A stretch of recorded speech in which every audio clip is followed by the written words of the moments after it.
Hi, Shalom. Shalom, shalom. This the brothers from GMS New Orleans. This the brothers from GMS New Orleans coming with a quick riding talk. Before we begin, I want to give infinite honor and praise to Yahweh, Ba'ashem Yahushua, Ba'ashem Rakadash.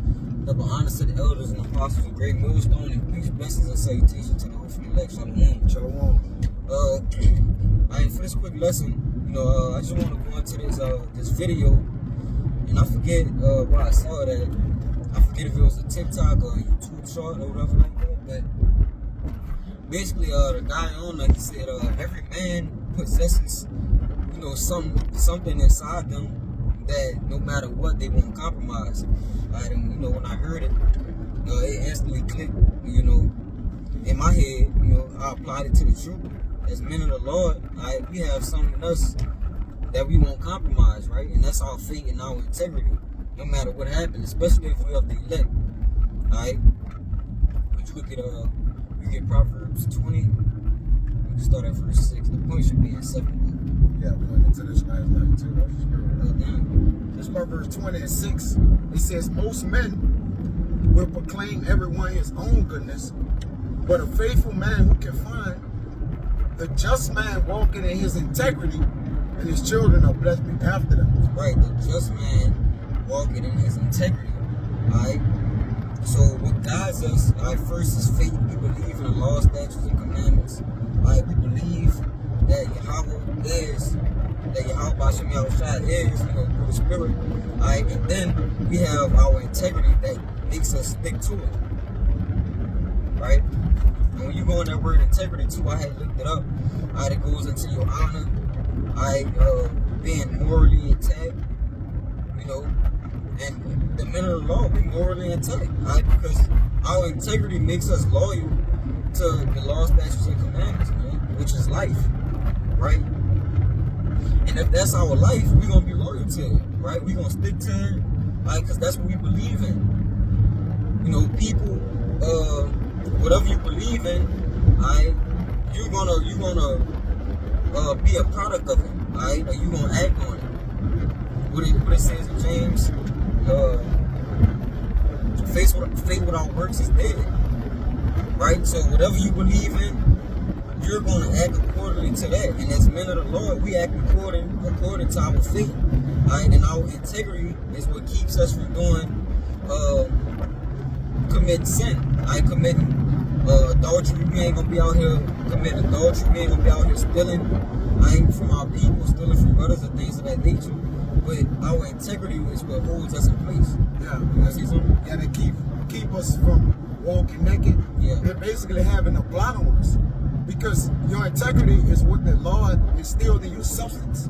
Now, David speak about the Lord searching his substance, because a man integrity can't lie. When you go integrity, you have integral, which integral is like the most important part of something, or the innermost part of something. I'll get it. All right, but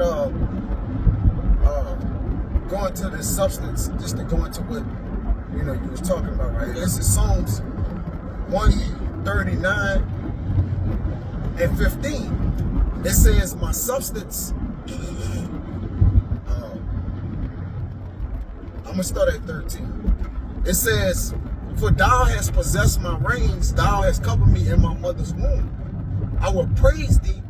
For I am fearfully and wonderfully made.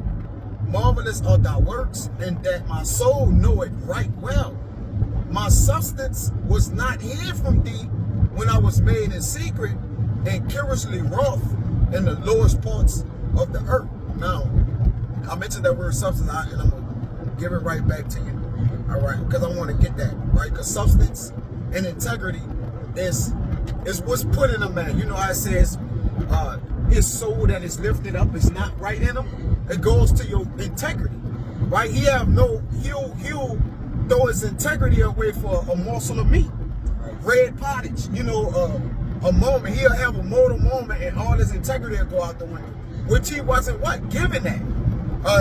The wicked wasn't given integrity. That's why I say a just man walking in his integrity. Right.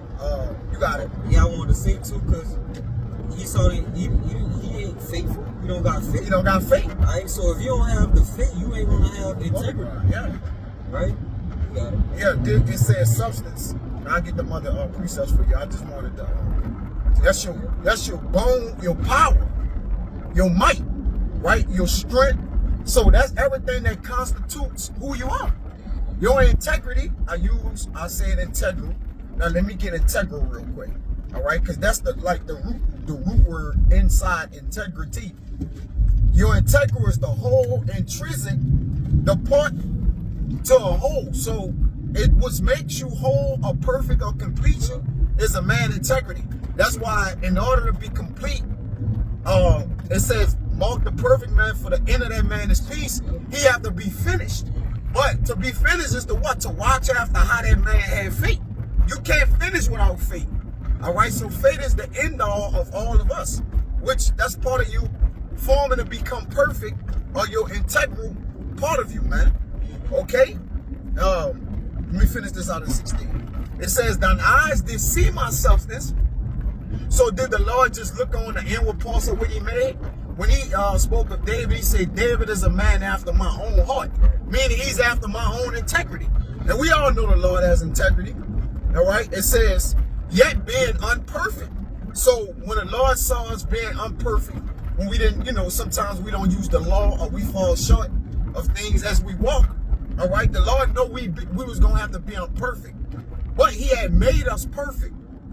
It says, and in thy book all thy members were written, which in continuance were fashioned when as yet there was none of them. All right? So he's speaking about the parts that make him up, that the Lord had written them all down in a book, and he knew everything that we would do because of our faith.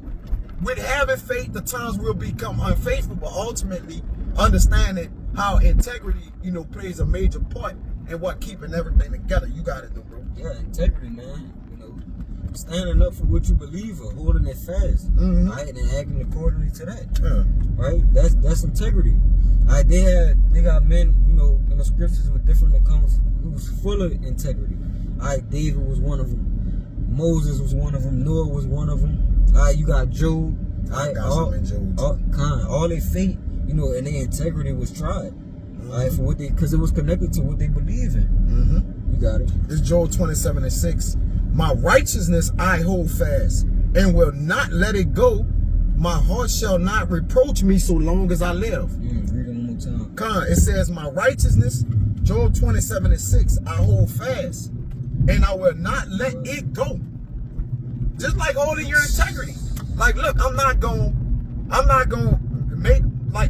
shame the Heavenly Father because I was in a situation to where I may be ashamed or I'm embarrassed. All right, I'm not gonna totally throw everything out the window because I'm having a mortal moment, or I'm going through something that I feel like I shouldn't go through right now, or whatever the case may be. All right, it says, my righteousness I hold fast. And what's righteousness? The word, the truth, the thing you believe in. It says, and will not let it go. My heart shall not reproach me as long as I live. You got it. Yeah, he won't let his righteousness go. As you see, man. I go die behind it. And this woman told him to curse the Lord.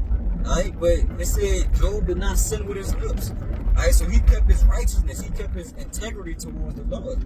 Right? Even though, like you said, he was having a mortal moment, right? Because he was being heavily afflicted. Right? But he didn't compromise his integrity. Right? He didn't let go of his integrity. Right? And that's the premise of this video. Right? Holding fast on to our faith and our integrity.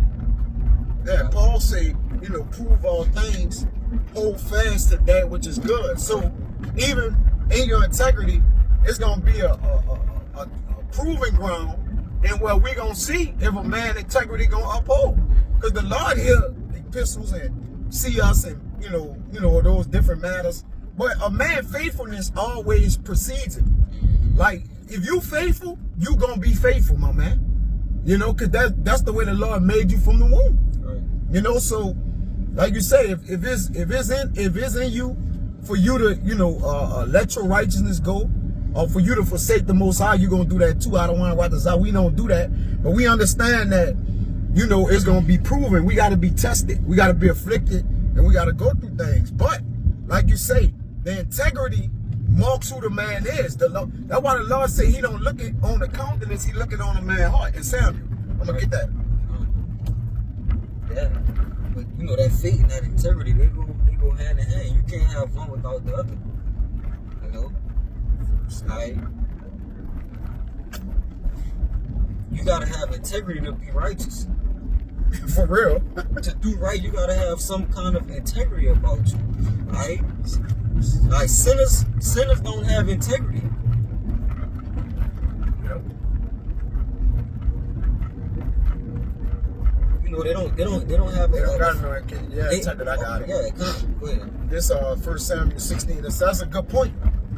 Because they don't have nothing that'll keep them in the fear of the Most High. Like, they don't have nothing that'll keep them. They don't have a God. They don't have a God. Yeah, you're right.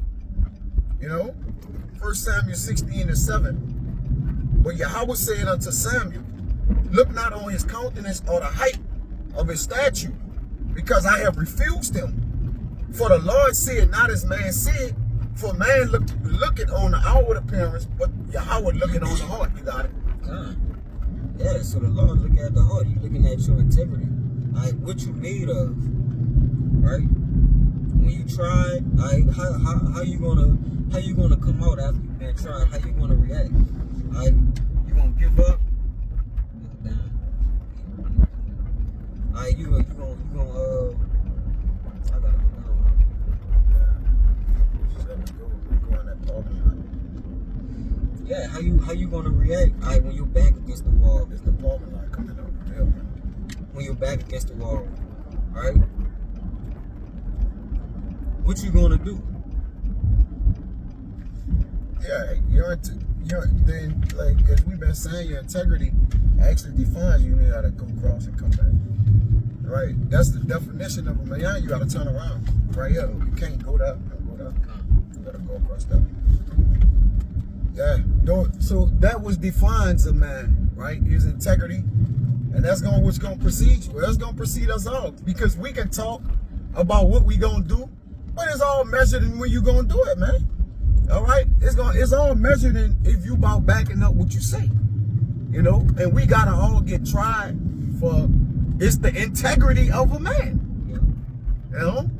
And that's important. I mean, like you say, every righteous man has to have integrity, because he's gonna fear, there's gonna be a level of fear to where he gonna be prudent and foresee things as if, he's just not gonna throw his Sakura out the window for anything, right? Because fear make men who don't have integrity, it make them forget their morals and their dignity, But a man with integrity, it makes him remember it, It does the opposite. He ain't gonna betray his faith. He ain't gonna betray his faith. A man of integrity won't betray his faith. You can't, because your faith is stamped. Right. If Yahweh shines that is the author and finisher of our faith, then our faith is stamped already. Because if you throw it away, then that means you was never stamped with Yahweh shine. And none of those are lost that's in his hand. So you got it. Close out. Yeah, man, that was pretty much it. Hopefully this lesson was edifying and to the point. But I want to give infinite honors and praise to Yahweh. Double honors to the elders and apostles, great millstone and peace, blessings, salutations to the earth, elect, shalom.